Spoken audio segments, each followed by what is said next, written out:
তাদের ম্যানিফেস্টোতে আছে যে মুসলমানদের ফরজ না শুধু ওয়াজিব পর্যন্ত 100% যে ফুলফিল করবে সেই একমাত্র সদস্য হতে পারবে। লোক দেখানো একটা কারুকার্য তারা করতেছে। বিএনপি এতটা সিরিয়াস নিচ্ছে কি জামাতকে ভয় পেয়ে? জামাতের সাংগঠনিক যে সক্ষমতা, তারা নির্বাচন নিয়ে এখন পর্যন্ত যা প্রস্তুতি, অন্যদিকে নিজেদের অপ্রস্তুতি, বিএনপি সেখানে অস্বস্তিতে ভুগছে। সেটাকে তো বিএনপির আমরা ধারে কাছেও মনে করি না।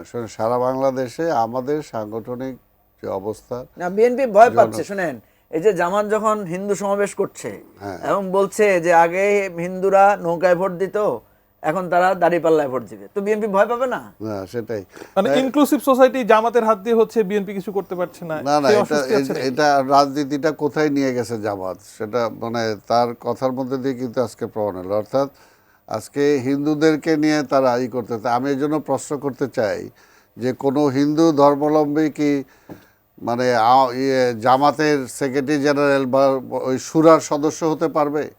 তাদের সংবিধান বা তাদের যে ম্যানিফেস্টো আছে সেটাকে কাভার করে? তাদের ম্যানিফেস্টোতে আছে যে মুসলমানদের ফরজ না শুধু ওয়াজিব পর্যন্ত 100% যে ফুলফিল করবে সেই একমাত্র সদস্য হতে পারবে। তাহলে একটা হিন্দু কীভাবে সেখানে? তার মানে এটা একটা ভুয়া, এটা একটা সম্পূর্ণ একটা মানে লোক দেখানো একটা কারুকার্য তারা করতেছে। তবে আমি যেটা বলবো দেখেন, এখানে যে বিষয়টা সব বলতে চাই যে বিএনপির ভয় পায় না। বিএনপির বিষয়টা হলো যে বিএনপি তো একটা রেসপন্সিবল দল, কারণ আমরা মনে করি যে আজকে আমাকে রাষ্ট্র ক্ষমতায় যাওয়ার জন্য আমরা প্রস্তুত। আমরা রাষ্ট্র ক্ষমতায় গেলে আমি এমন কোনো কমিটমেন্ট করতে পারি না, এমন কোনো ভুয়া আমি কথা দিতে পারি না জাতির সামনে যে আমি ক্ষমতায় যাওয়ার পরে সেটা পালন করতে পারবো, তাই না?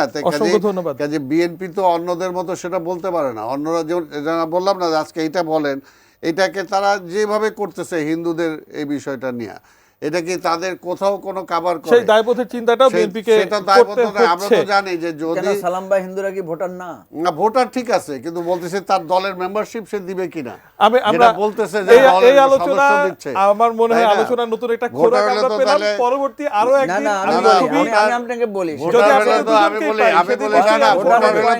ভোটারের প্রশ্ন তো কাদিয়ানিরও তো ভোটার না। আমার কথা হচ্ছে, আমাকে একজনে কিন্তু এই প্রশ্ন করেছে সালাম ভাই, শিওর। আমাকে একজনে বলেছে যে জামাত যে মানে হিন্দুদেরকে নিয়ে হিন্দু সমাবেশ করেছে, তাহলে সে কি কাদিয়ানীদেরকে নিয়ে সমাবেশ? সেটা তো বললাম যে সেটাও তো ভোটার।